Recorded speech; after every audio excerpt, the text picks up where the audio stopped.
Good, here we come. Hello, Chris, Anne, Lucy, Madeleine. Hello. Welcome back, Roger. Hello.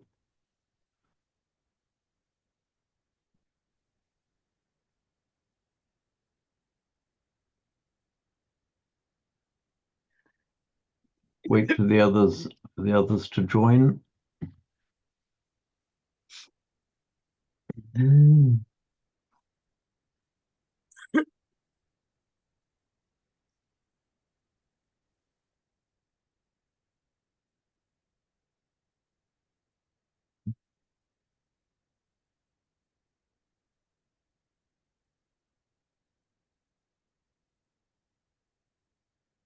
Right, okay. So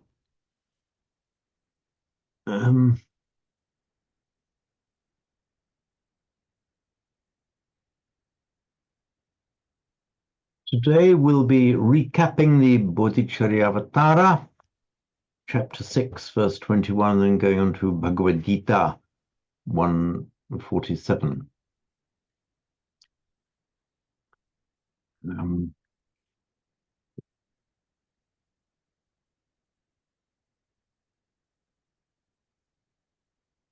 Yes, welcome back, Teresa. I think a couple are joining.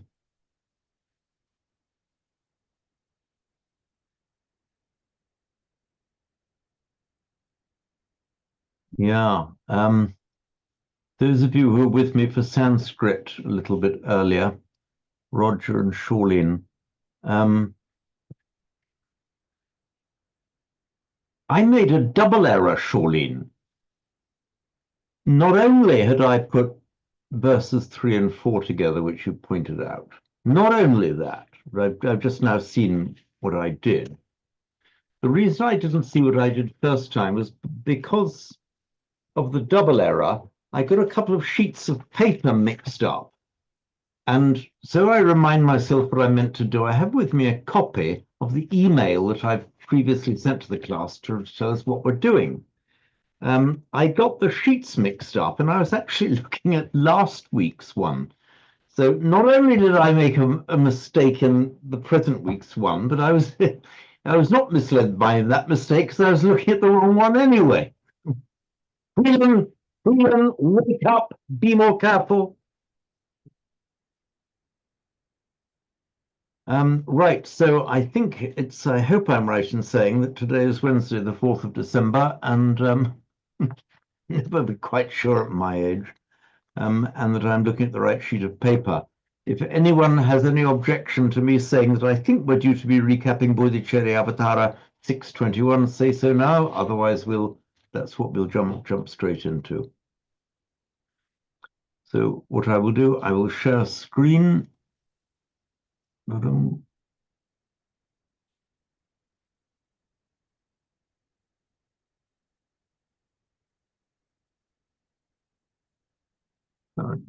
Rigmarole, come on.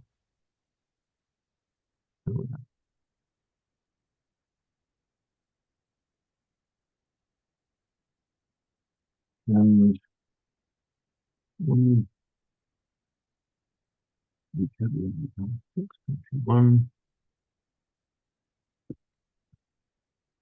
Okay, you should have on your screen, the shared screen now, the jolly good. Thank you, Chris.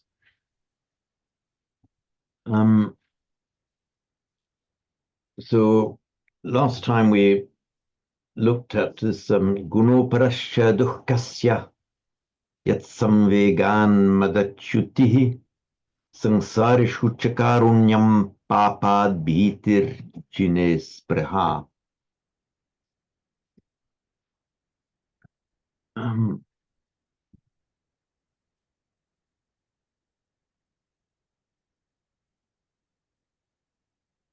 So silly me, I can't even remember now. Had we got round to starting to people doing recitations of that?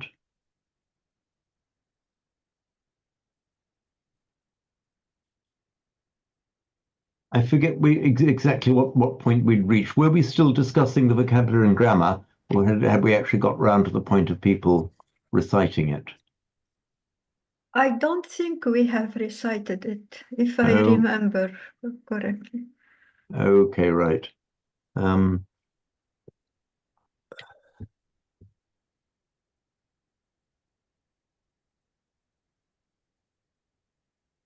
had we even done the, yes, welcome, Penny. Had we even done the last pada, the papa bitir ginis priha?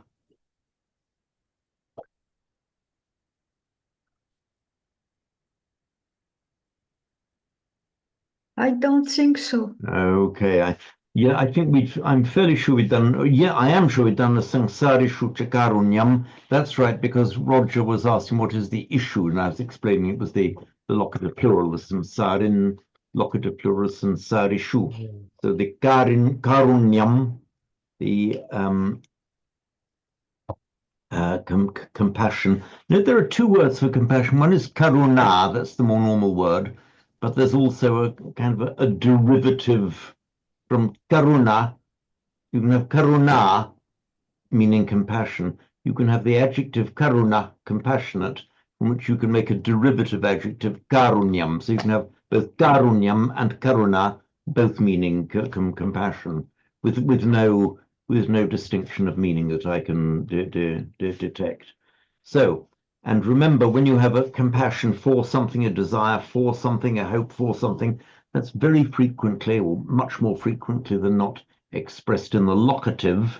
That is why it's the locative plural, sansarishu chakaranyam, literally compassion in samsaris, people who are in samsara.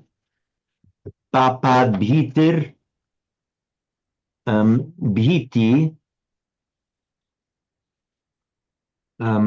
fear is most commonly with the ablative, the fear of something.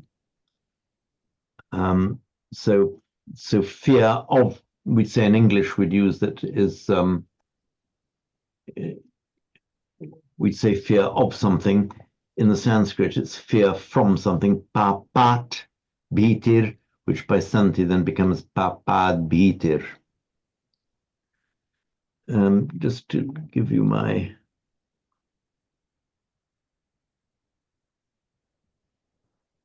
oops. Sorry, have I done it again? Sorry, I think I've accidentally turned my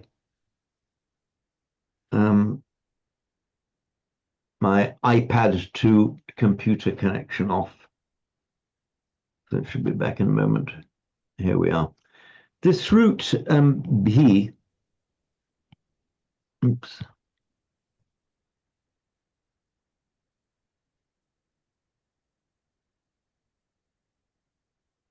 meaning to fear. You can make a verbal noun out of it, or the noun fearing or fear, in more than one way. One of them is bhaya, and from bhaya, fear, we see the popular and common name abhaya, meaning fearless, and that's often used as a personal name, abhaya, without fear. Remember that this negating prefix a, the same as the Greek negating prefix a, which has come into English as well. When it's used with a noun, it tends to mean negating the sense of not having something. So bhaya, fear, abhaya doesn't mean non-fear, it means fearless. And another way of forming the verbal noun is just by adding ti to the root, so bhiti. So bhiti and bhaya have essentially the same meaning. So papad bhiti means fear of evil, fear of doing evil. Incidentally, the verb became a f in English, and our English word to fear is actually from the same root as be. And in Greek, it becomes the for. Is it omega for phobia? Omega, omicron, omega, Omicron. omicron, like that. Okay. Phobia. Okay. So, which in English we have as phobia. So, bhiti, fear, phobia, and the Latin pavor actually are all from that same root. So from Latin pavor, which comes into French as la peur. So we have bhiti, phobia, fear, pavor, la peur, all coming from that same root.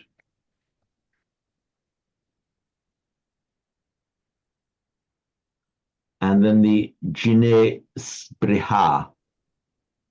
Spriha, meaning a desire for or a hope for. That's where your hopes are directed. However, a longing.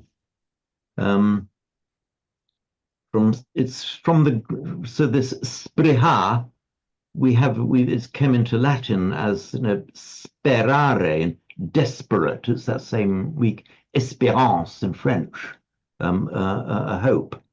I don't know. Yeah. Oh, now in classical Greek, you have sperchin meaning to hope for. Do you use that in modern Greek? No, okay. In classical Greek, in ancient Greek, then you have what being pronounced sperchein in classical Greek, but sperchin would be pronounced in modern Greek. There's an old word, and alpizo you see nowadays, don't you? But the old word means to hope for in Greek. So it kind of seems it was there in classical Greek, dropped out in modern Greek, retained in Latin, and then through the Romance languages, sperare. James, just looking at your notes, sorry, the one you were just on before. Which one? So the example, the one spruha at the end. Yeah, spriha, okay. Can you just go down a bit further? Sorry. Yeah. The example you gave there, why is tasma aspira, why is the aspiri, I can't even say it, asprayam? Why is that asprayam? Why is that not without or lacking hope? During the course of these lessons, we have not actually had occasion to look very much at the imperfect form. And this is, in fact, it's called the augment, where you add the prefix a, which has nothing to do with the negating prefix. It's the augmenting prefix of the aorist and the imperfect. So it was is, well, bhavati it was using the imperfect form is abhavat.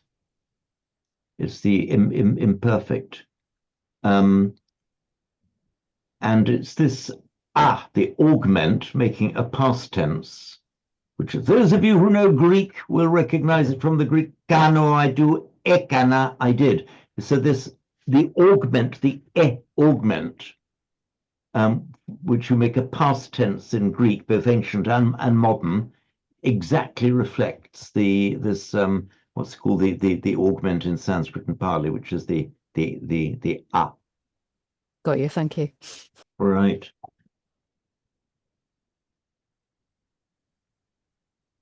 Had you been spending all that time thinking it was a negating prefix, Paladin?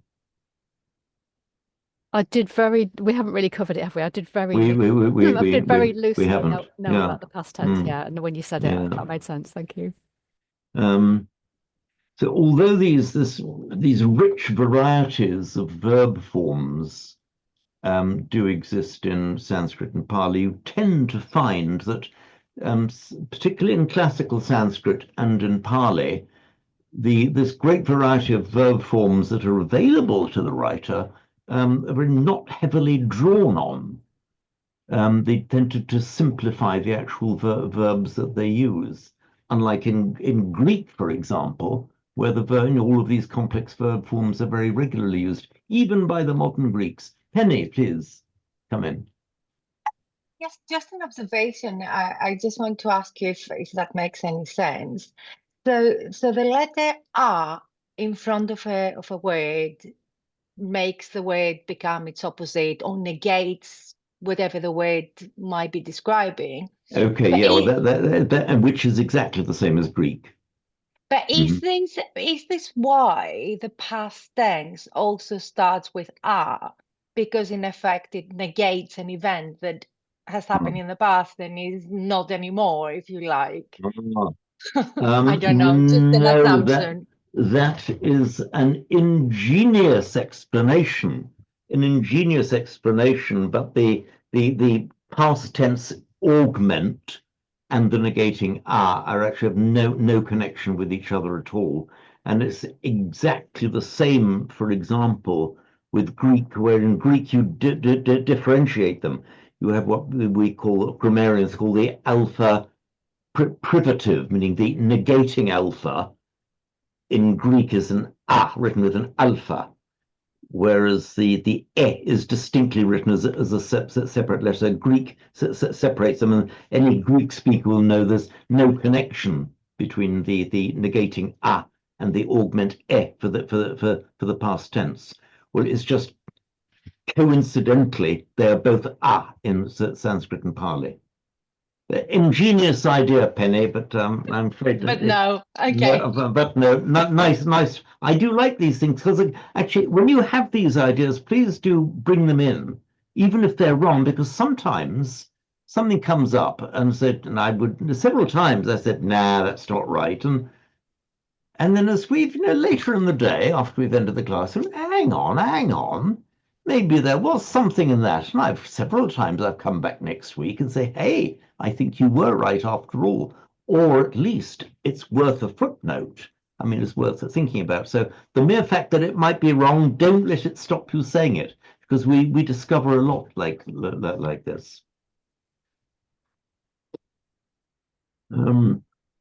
Okay then, so I'll just read it through once and then possibly we can deal with any queries and then have a recital of it. So, Guno, let me enlarge it a bit more. Guno parashya duhkasya yat samvegan madachyutihi samsarishu chakarunyam papad bhitir jines preha.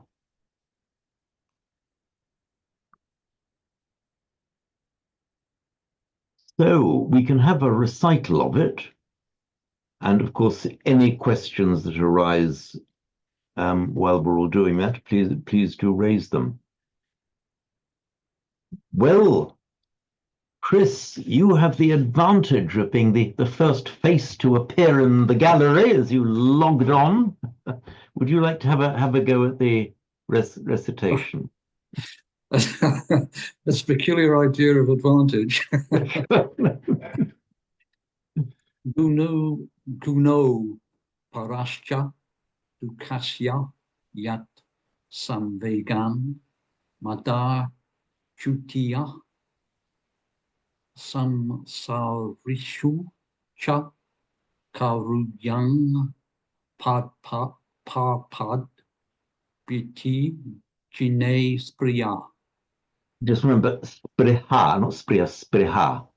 Priha, sorry. Spriha, very good. Just one thing there. It seems to me, Chris, that you have been diligently practicing because I can actually see the ongoing improvement. There's one little bit at the end. The chutihi came out a bit like chutihi. Chuti. Yeah. Where we get this word ending in visarga, the subdotted H, it may well have been pronounced, yonks, you're talking thousands of years, just to the final chuti. By the modern Brahmins, you will hear it pronounced with a shadow vowel. Yes. Okay, in modern Brahmins, and of course, people generally, modern Indian speakers, when they're pronouncing something in Sanskrit, they'll put that shadow vowel. whether that shadow vowel was there, at the time of the Vedas, we're looking now about 1800 BC, getting on for 4,000 years ago, whether that shadow vowel was there then, I think it's probably impossible to say. So the shadow vowel reflects the immediately preceding vowel. So nara, Yes. we say naraha, naraha, just little shadow vowel. So Yeah. chutihi, so the little shadow vowel would reflect the one preceding it. But if you miss it out, it doesn't matter. And incidentally, although the shadow vowel chutihi sounds like an extra syllable, and a grammarian looking at a printout of the sounds and say, yeah, that's an extra syllable, it's not treated as such in Sanskrit. So although the line might end madachutihi, it sounds like 5 syllables for the purposes of the prosodic meter. How many beats, how many feet. It's treated as a non-syllable. So madachutihi sounds like 5. The Sanskrit grammarian will tell you it's in fact 4. Okay, thank you, Chris. Anne, would you like to come in? Thank you. Guno parascha dukasya yat samvegan mada chuti sam sharishu cha karu yam pa pad bitir chine spraha. Okay, right. Can you just say again? Samsarishu. Dum bum ba bum. Samsarishu. Samsarishu. Samsarishu. Exactly so. Samsarishu. Very good. Yeah. Okay, thank you, Anne. That was nice. Lucy, we're round to you. Uno parascha dutkasya yat samvegan madachutihi samsarishu cha karunyam papad bitir chine spirah. Almost. Remember, that was fine. Very last word, spriha. Spreha. Spriha, excellent. Very good. Thank you, Lucy. Thank you.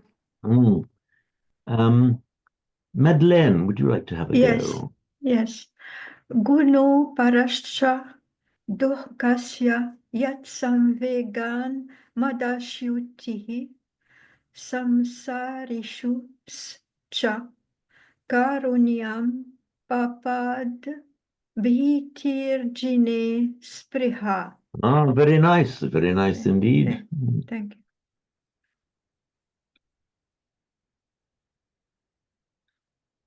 By the way, I just mentioned this word jinnah.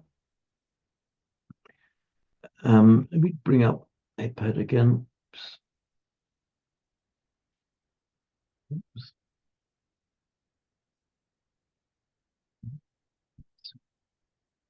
Oh, sorry. Oh, why do I keep doing this? Done it again. Oh.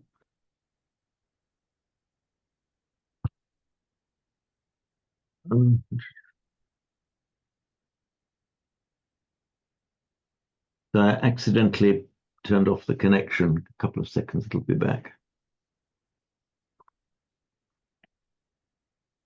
There we are. Don't know what this is doing. Oh.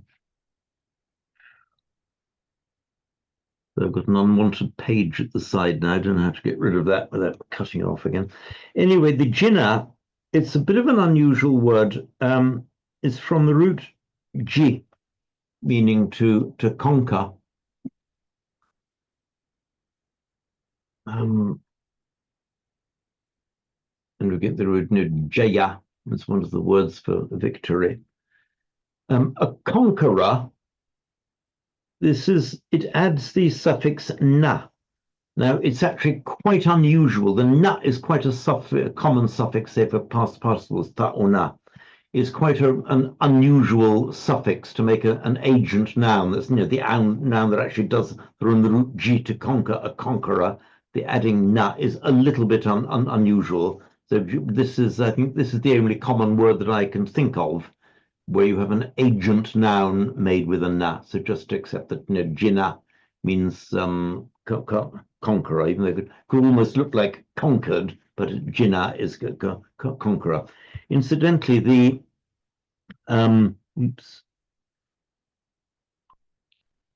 among Buddhists, jina, conqueror, is often used to refer to the Buddha.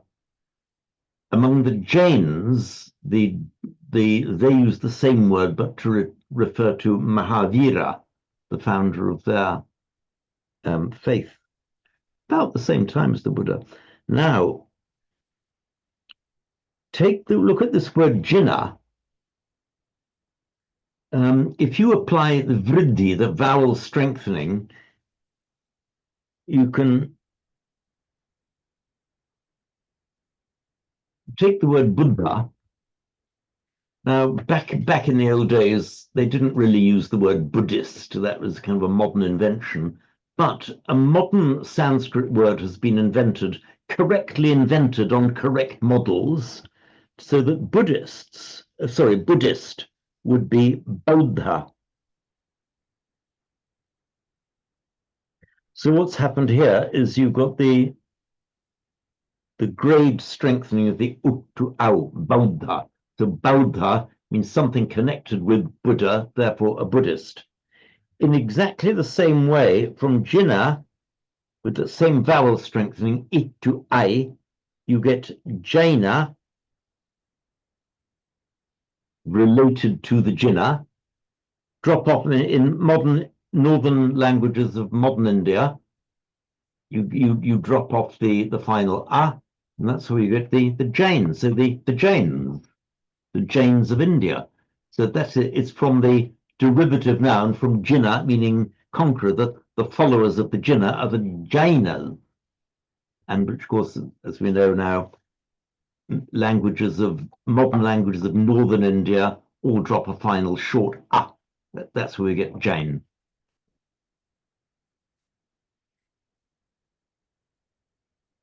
James, can I ask you a question, please? Yes, please, Madeline. I have some hesitation for the word sacrifice, yajna. Yes. I don't know if the correct pronunciation, is it yajna or yagna? Ah, okay. So let me try and get rid of the sidebar. Oops. Uh-oh. Sorry, let me explain that. Okay, the correct pronunciation in Sanskrit is yajna. Yagna, yes. In modern Hindi, that gnya sound is pronounced as a gya. So it'd be yagya. Yes. Let me just call up iPad again. That's why I'm confused. On YouTube, I hear it differently like that, the two. And then I was wondering what is the right pronunciation. Okay, let me now actually raise an important point. Hopefully I will deal with this once and for all now. As soon as I, wait. Good, here we are. Here we are, okay. So we get this sound, this ñ sound. And let's take two words, jnana, knowledge, and we can also take the word meaning sacrifice. We have the root yaj, meaning to sacrifice. It's more like to do a religious ceremony. It's not a sacrifice as such. It's often translated that way. So yaj plus suffix na making a verbal noun becomes yajna.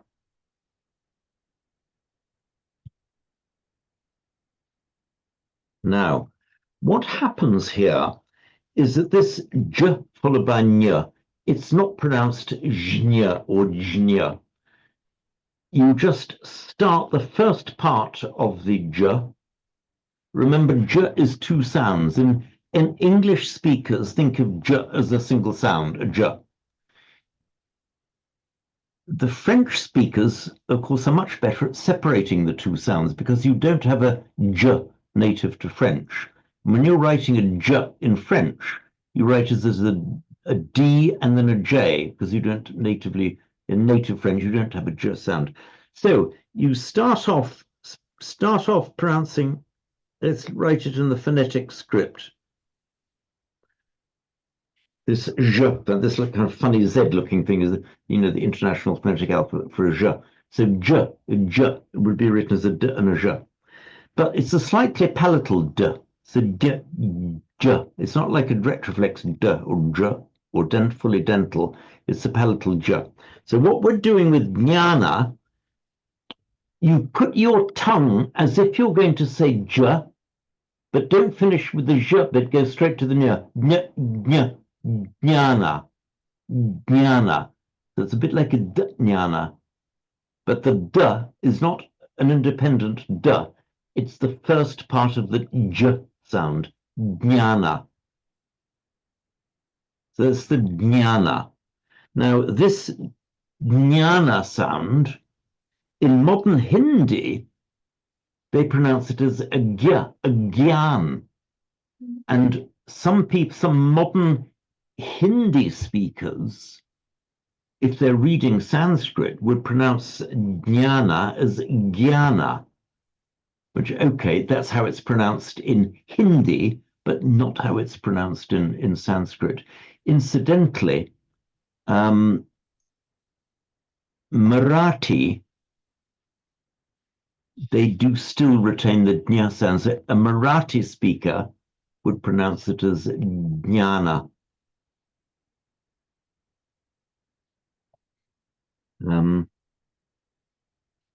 Which I have on the highest authority, because going back 60 years, my first girlfriend's father was a native Marathi speaker, so I had to see, I was able to get it very precisely from him. That was a long time ago. So anyway, jnana, jnana, Marathis pronounce it jnan. Where you have it at oops at the end of a word, yajna, it's the same, but in Sanskrit, it's exactly the same sound, of course, with the short yajna, yajna. The Hindi speakers were pronouncing some yagya with a very tiny shadow of an at the end, yagya. Now this, whenever you get a jna in Sanskrit, that at the beginning of a word, that just becomes a nya in Pali. So the jnana of Sanskrit, so it's what you then becomes jnana in Pali. Pali also retroflex at the end. So Pali, so jnana Sanskrit, jnana Pali. There's a slight twist to the tail here, because if it's intervocalic, watch here, wisdom,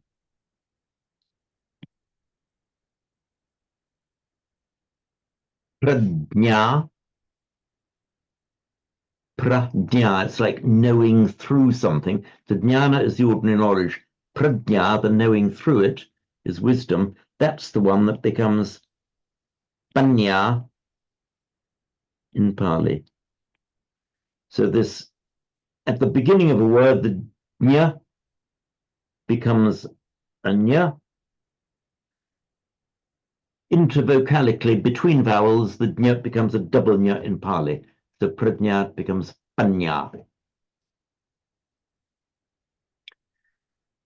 Thank you. Thank you So, very much. Meanings have changed. Well, welcome for that, Madeleine. Meanings have changed a little bit.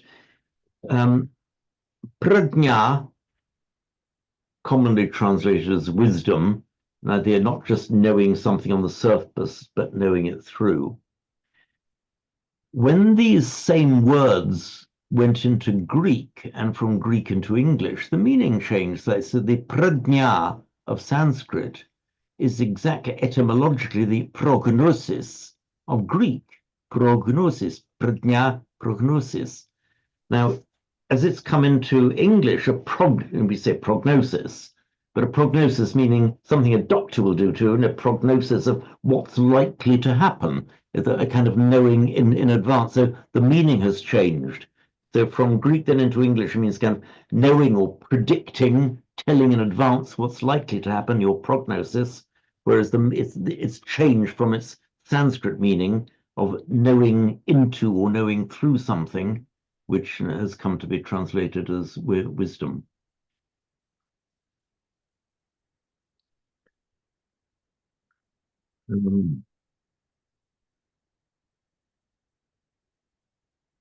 Okay, so any more queries arising out of that, and we can move on.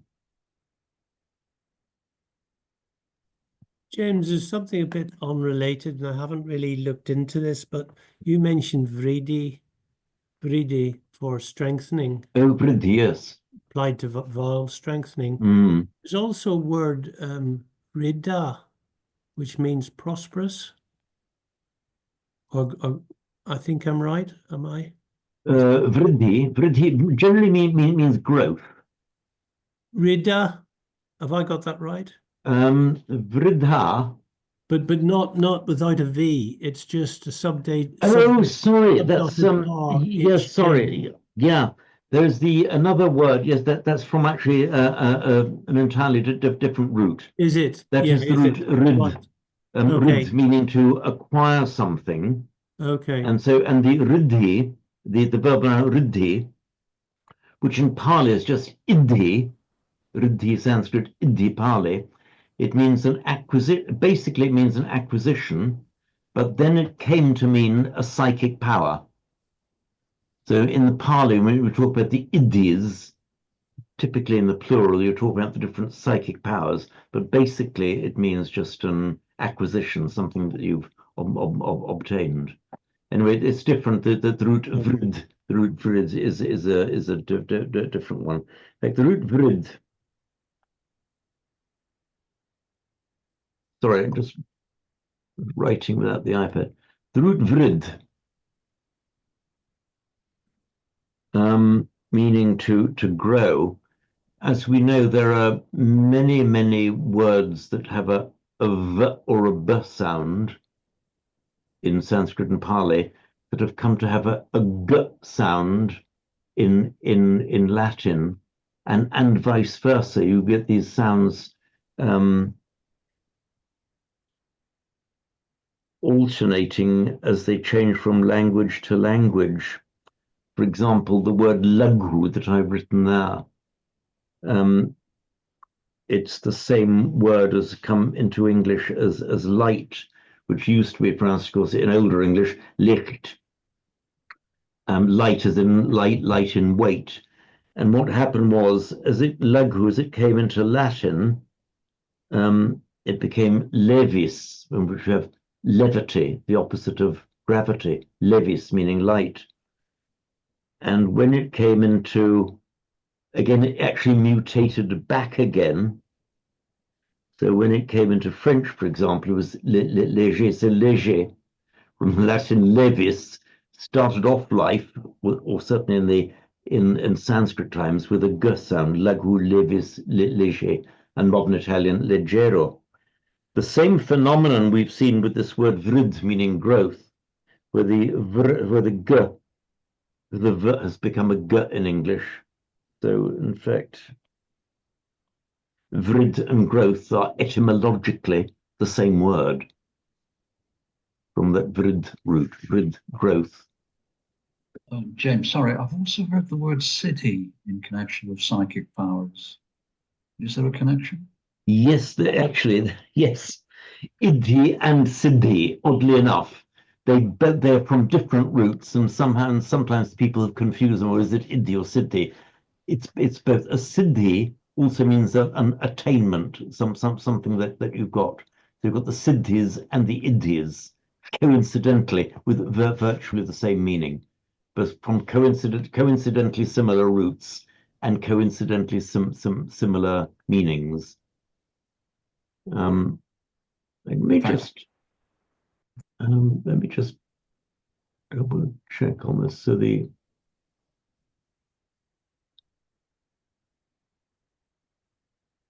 Yeah, so I'm just turning up this is the PTS dictionary. What's happening? Sorry, sometimes I call up the PTS dictionary and it doesn't load. Here we are. Here we are. It's doing it properly now. This is the Iddhi in Pali from the Vedic Riddhi, which is the one I was just discussed, from ard to prosper.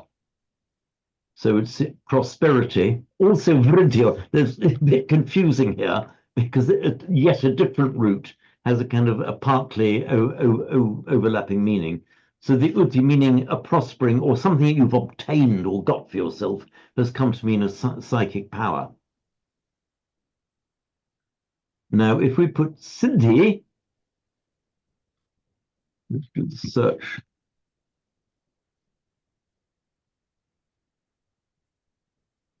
Siddhi, again, it's the same in Pali and Vedic Sanskrit. It means an accomplishment or a success, but by extension of meaning, also a psychic power. It's something you've accomplished by your work. So coincidentally looking similar, coincidentally the same meanings, but from two separate roots. So the root, it's actually a dual root, siddh and sad, and the different forms of it flip from one to the other. The original meaning of siddh and sad is to kind of hit the spot to get something, like hit the target. So, for example, when we say, as sometimes they say at the end of a meeting, sadhu, sadhu, sadhu. It's well said, amen, you see? But in fact, the meaning of that word is you got it right, hit the spot, bullseye, dead. That's the real meaning of it, sadhu. And the idea of attaining or getting something. So sadhu, let me turn up iPad again.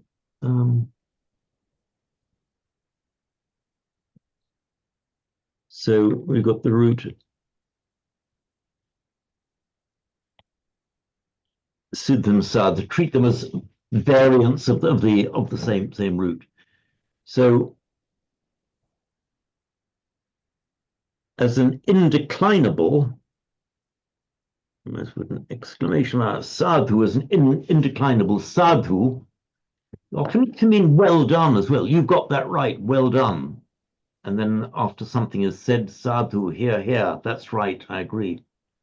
It's also a noun, a sadhu, which is often translated as a holy man. The idea being that it's the person who devotes his life to a spiritual accomplishment. So the sadhu is like the achiever, the accomplisher, but in a spiritual sense. So it's both an exclamation, sadhu, indeclinable, and is also a noun, sadhu, which will decline like an ordinary noun in u, bhikshu, all the others in u.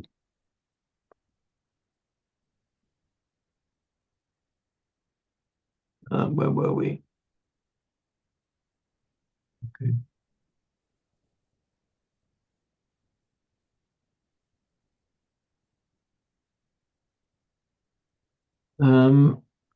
Right then, so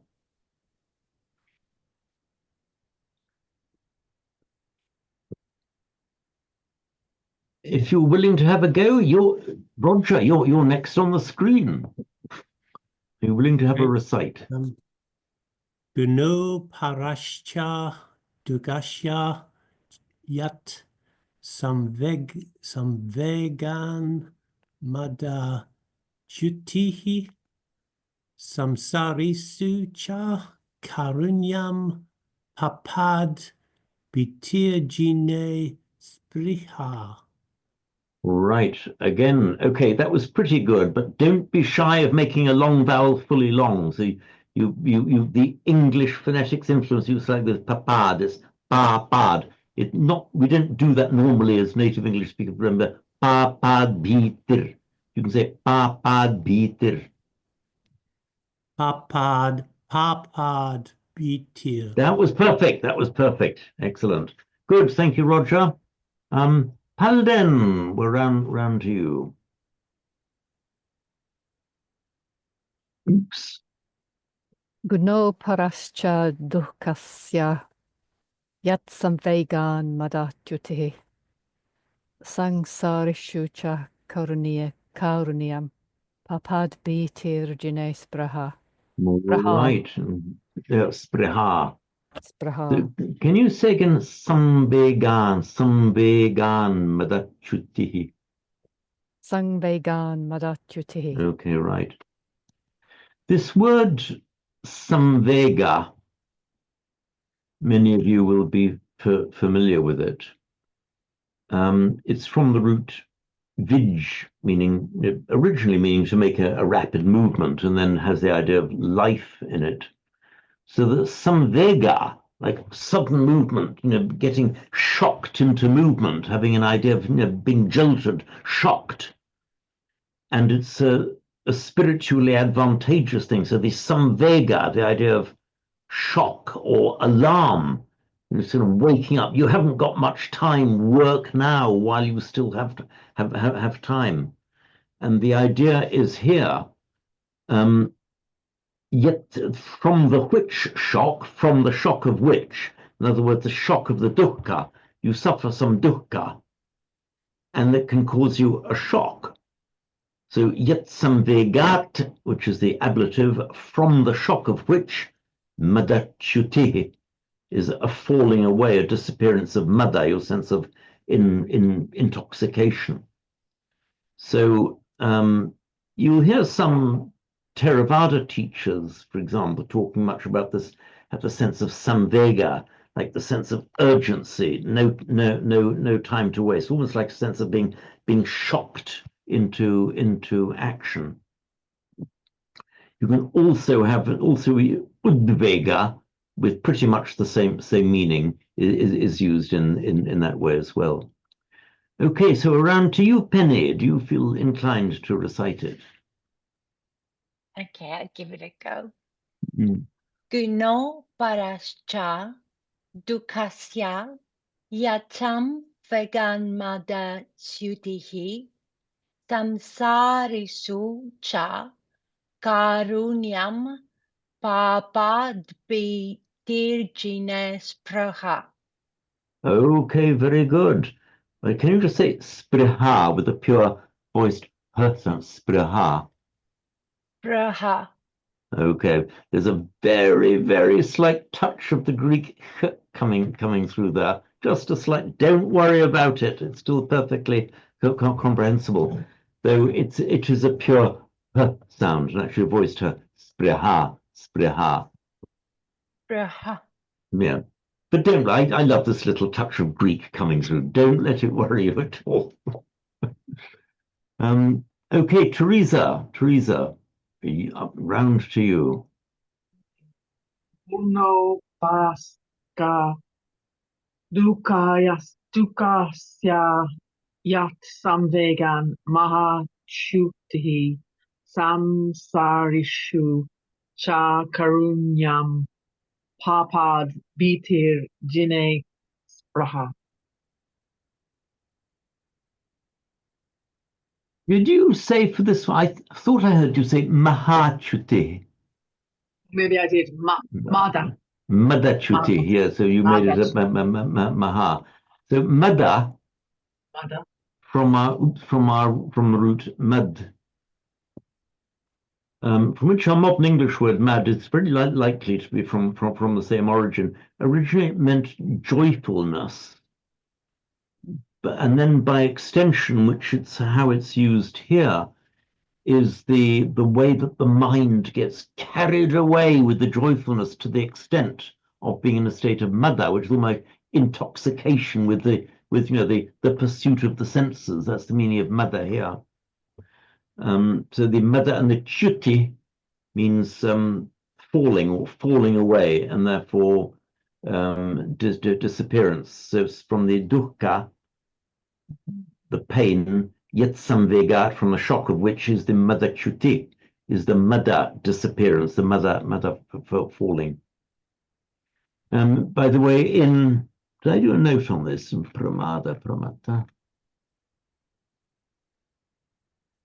No, I didn't. Again, a very frequently encountered concept in Buddhist teaching.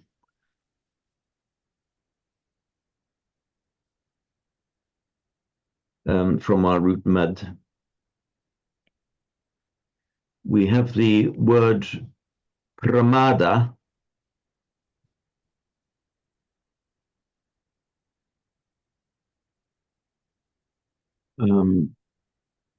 which in Pali, as you'd expect, just is the same, but with the pr becomes a pamada in sort of pamada, is everything that's the opposite of mindfulness, is just losing your mind, letting your mind run on, is the pramada. And you can almost translate it as a madding forth, forwards, mada, a madding forth. When instead of being mindful, self-contained, collected, your mind is in a state of pramada. And those of you who've been with me a while for the Pali will remember that chapter, I think one of the early chapters, I think it may be even chapter 2. Yeah, even chapter 2 of the Dhammapada is the negated form, appamada vaggo, the chapter on appamada, so non-pramada.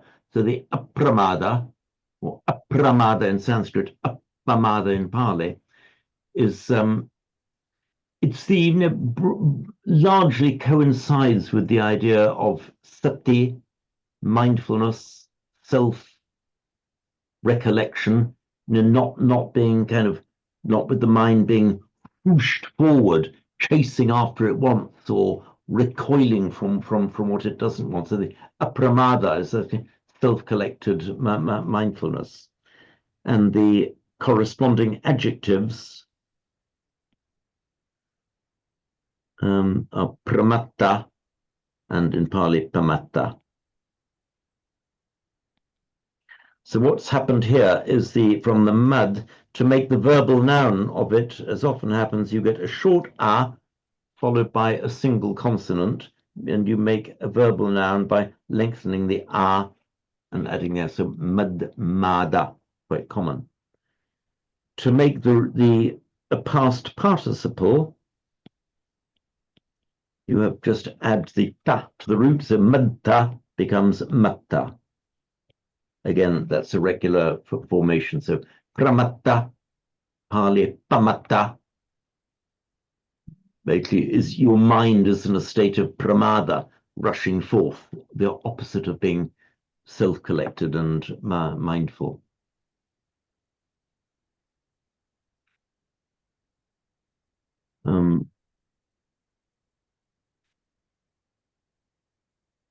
Right, so who is next? Paladin, Penny, Teresa. Oh, Kath, we're round to you, Kath.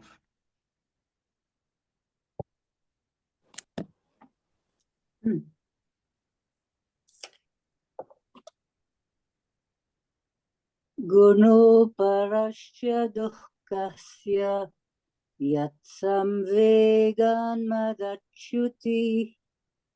madachutihi samsarishu chakarunyam papadbhitir jine spruha. Goodness me, wish I could chant like that. There's one particularly interesting phenomenon in what you did there, Kath. It was your pronunciation of the visarga before the ka. And that really reflected very beautifully the way you hear the Brahmins chanting the Vedas. Because where the visarga precedes a ka or a ka, it takes on the slight tone of the ka, very much like what Penny just gave us with the slight h sound, which reminded us of Greek. So the visarga before a ka does have a slight h sound, duh, Many people just pronounce it as an ordinary duhkasya. But if you're being really, really pure and Vedic about it, it would come out as a duhkasya, the h sound, which is exactly what you did. Which is why did you do it consciously? Did you do it consciously? Ah, because that sounded so much like you hear the Brahmins chanting it. And for example, so that's with the before the cut it takes a slightly sound. Equally, by the same token, before a p, it takes a almost very slightly f sound. So, for example, duhpala duhpala, a slight f to it, not a full f, but a h, but slightly veering towards the f. But you'd only take care about that if you were very carefully reciting the Vedas. So just as came out naturally for you then, Kat. Yeah, yes, that's interesting though. Thank you. Maybe it's just, well, you've spent years doing this, haven't you? Yes, I have, yeah. So it's maybe just it's permeated so deep into you, you get these tiny little giveaways that was the real Brahman Vedic stuff is coming out as you chant. I had a very particular teacher. Ah. Well, if I may say so, we can tell. Yeah. Incidentally, which part of India was he from? Well, from Chennai. Right. And it was a woman. I think far more often, well, women weren't allowed to do Vedic chanting. But I think in the last 100 years or so, there's been some relaxation of this. And so in Chennai, this was her teacher was Desikachar, and before that it was Krishnamacharya. And it was Krishnamacharya who began to teach women. So it's quite a long time ago now. But I can imagine. I think there's still a lot of disapproval in India. That was the very point I was about to ask. I imagine he got a lot of opposition. Yes. I mean, she died of COVID, but when she was still alive, and her teacher had died, and she went to someone else who made quite a big thing about, why do you want to do this? This is not for women, But he did teach her in the end. Oh, goodness me. Actually, that reminds me now, years and years ago, going back maybe 40 or 50 years, I was in an Indian restaurant in London, run by, it was a Brahmin in Indian. And at some point, as he was engaged in conversation, I started to recite the Gayatri mantra, Tat Savitur Varenyam Bhargo Devasya Dhimahi. And he looked at me in a state of genuine shock. But he says, I mean, me as an obvious mlech, non-Hindu foreigner, and Irish at that, as it's as if I had no business to be allowed to know it. And then he went on to say, even my wife does not know that chant, even his Brahmin wife. There we are. So something that even his Brahmin wife isn't allowed to know. There's this kind of casual Brit in his restaurant having the temerity to know the sacred chant. Goodness me, I'm very naughty, but I did enjoy that. Particularly when I started explaining the grammar to him, you see, he didn't. Okay, so we... James, can I ask a question, please? Oh, yes, please. Yes, please, Paola. Unfortunately, it's not at all at the level of the current conversation, but the question is, with this who, the Greek who that you were talking about, the duhkasya, is that always okay to find that sound even when it's, for example, bhakti yoga, like, the BH? Is it the same way of pronouncing? Is it the same? No, it's not. Okay. This slight h sound only occurs in one unique circumstance throughout the entire language. There's, according to the tradition that I've learned, only one unique circumstance, and that's when you get the visarga immediately preceding the k sound, as we have here, duhkasya. Okay. Otherwise, what's the sound? It's that the otherwise it's a pure h sound, as in ha. spreha. Spreha. Okay. Yeah. Okay. So the ch one only before a k, as here where I've highlighted. Thank you. Right. Okay, then, so Shri Animala, would you like to give us a recitation of the verse, please? Yes, please. Guno prasachya dukkasya yatta samvega madda yutihi samsarisu cha karayuyanam yam papaddi biti jine sprah.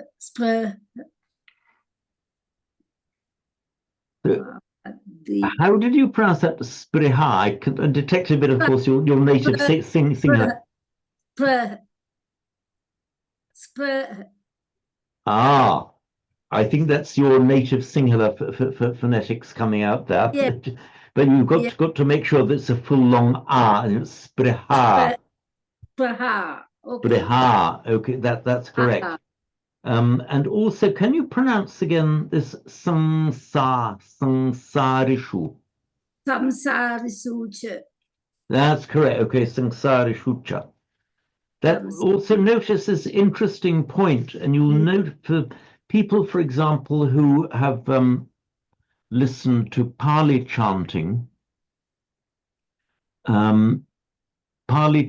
done by, for example, Thai monks, in comparison with Pali chanting done by Sri Lankan monks. You hear the Thais, for example, chant Namo Tassa Bhagavato Tassa or Buddhassa. Now that final short is pronounced very short as an Namo Tassa Bhagavato, and I noticed that's it's a feature of the singular pronunciation. This final short becomes a very clipped sound, which is which is certainly not wrong, and in fact it's probably more correct than the way the Thais do it. I just noticed that whereas in northern India, Samsarishucha, there's a sha. You came at the beautiful Sri Lankan Samsarishucha. That's good. So yeah, how exactly it was pronounced back in the back in ancient times, we don't know, but you're very likely, the way that you do it in Sri Lanka now in singular is very likely to have been right. And incidentally, I would say that those of you who are students of Pali and listen to monks or anybody chanting in Pali, you see you get the ones that we hear most often, or typically hear most often, are the Thais and the Sri Lankans. Now, there aren't any Thais here. I'm relieved for these present purposes, nothing against the Thais, but if you're listening to the two pronunciations, follow the Sri Lankans, because the Sri Lankan pronunciation is much closer. In fact, Sinhala is a direct descendant language from Sanskrit and Pali, whereas Thai, the way they pronounce it tends to be quite affected by the phonetics of modern Thai. So if you're in doubt about your pronunciation, follow people like Sri Animala and the way the Sri Lankans pronounce it. One interesting point, actually, I'll just digress for a little bit. Is this word, oops,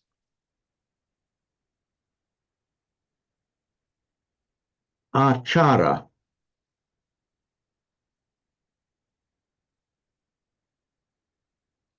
So achara is from our root char, meaning to go, charati, root char. Which I've heard me say before, if it looks like our English word car, it's because it is the same word as car, carriage, chariot, charity. It just means to go. So the charity is the going towards something, how you approach things, the charity. So the verbal noun achara, this is another one example I gave, the short a followed by a single consonant makes the verbal noun chara. So the achara is a word meaning conduct, your general way of behavior. Now, one of the ways of making an agent noun somebody to do with something is change a final a to ya. So your acharya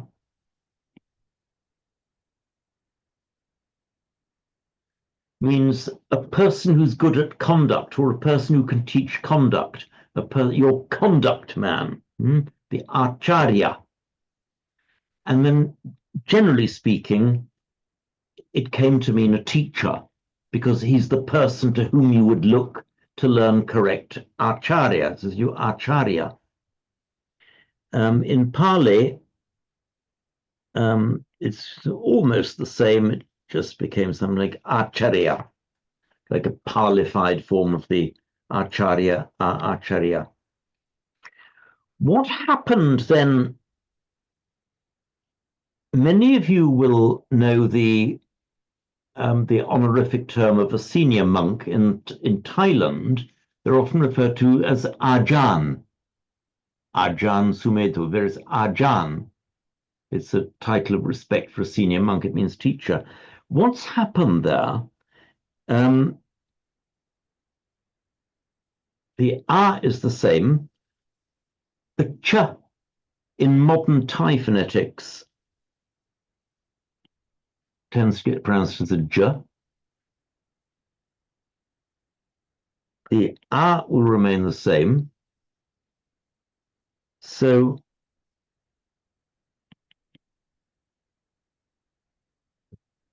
in modern Thai, in Pali or Sanskrit words into Thai, they will often drop off the last syllable. So we're now down to ja, sort of acharya, just down to ajar. And yet another peculiarity of Thai phonetics is that a final L or R will be pronounced as a N. So that's how we get Acharya becomes Ajahn in the Thai pronunciation. That's just the heavy influence of Thai phonetics on the pronunciation of the Pali Sanskrit word Acharya.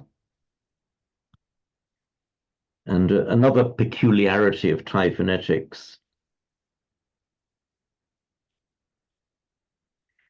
is that where you get a word a g or a b or a d, a voiced plosive, they at the beginning of a word, the Thais will tend to make it come out as a p, oddly enough. And the final Buddha will just become a t. So that's when you hear the Thais talking about a p, that they're saying Buddha, but in the Thai pronunciation. Another good reason, follow the Sri Lankans for the pronunciation of Pali.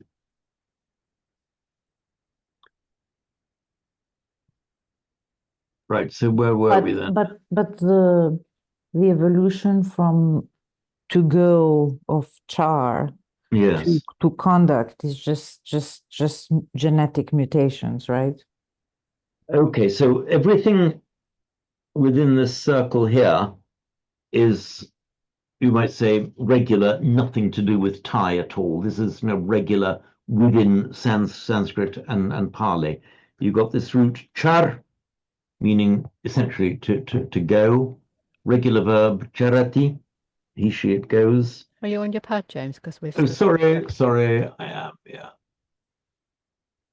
There we are. So the char, making a chara, usually with a prefix in front of it. So achara, originally meaning towards something, achara, going towards it, therefore by extension of meaning conduct.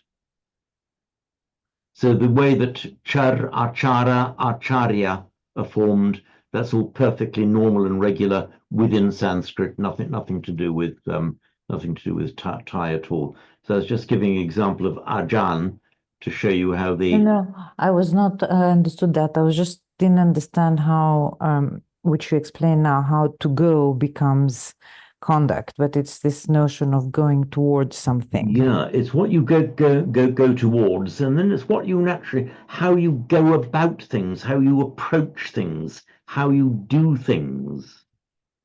And so that came to mean the way you approach things, the way you, if you've got something to do, the way you go towards it. Just say, how do you approach a certain task? How do you do it?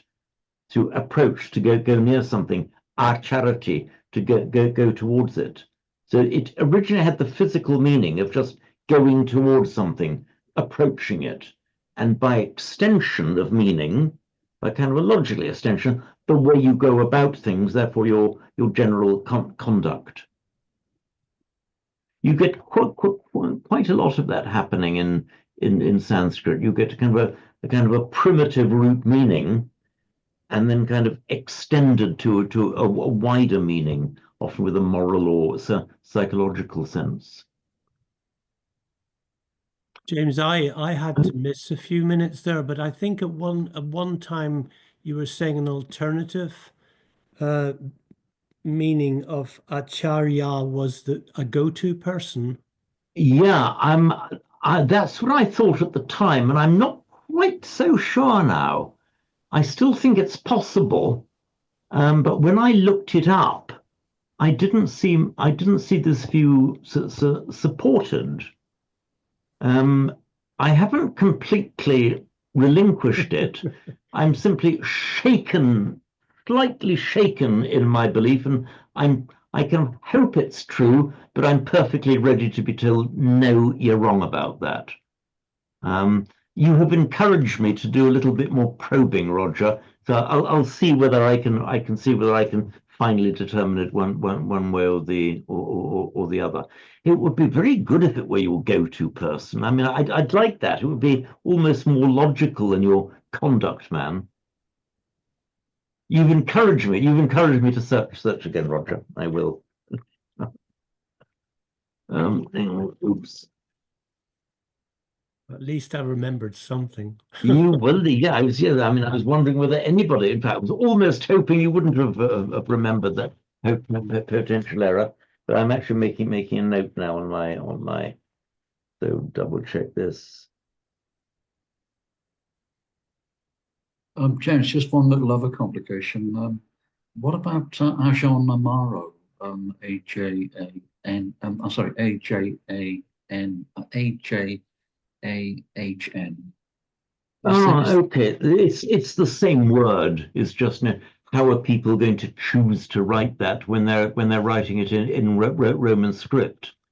So, okay. For example, this Ajahn, the way I'm circling it here, yeah, I mean, you often see it written as Ajahn, but that's just an optional way of writing it, because for a native English speaker, when you see an AHN, you wouldn't pronounce the H, but you just take it as making an extended vowel, Ajahn.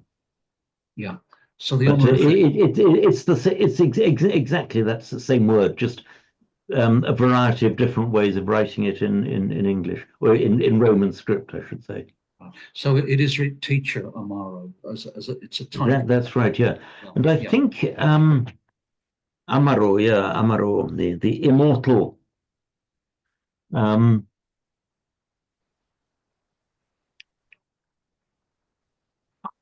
not quite sure the rule is. I have a feeling that after you've been ordained that for 10 years or something, there's some rule.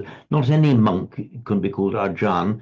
You've got to achieve a certain level of seniority or ordination before being called Ajahn. Yes. Mm. Yes.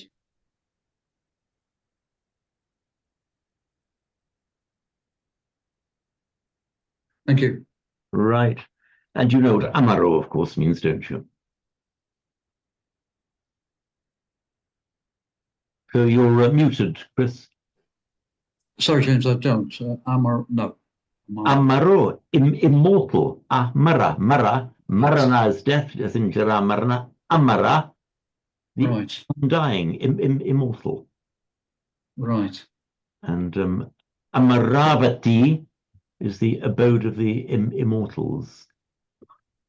Don't ever pronounce it Amaravati. Even so, some of the monks have been guilty, and I use that word advisedly, have been guilty of pronouncing it in that way. It is Amaravati. It's a standard Vedic way for various place names. For Sukha, for example, Sukha, happiness. Sukhavati, the abode of happiness, the happy place. Amara, immortal. Amaravati, the abode of the immortals. Okay, good. So unless there's anything more, we'll wind up there. Just gone 3, and hopefully see you again in a week's time. Thank you.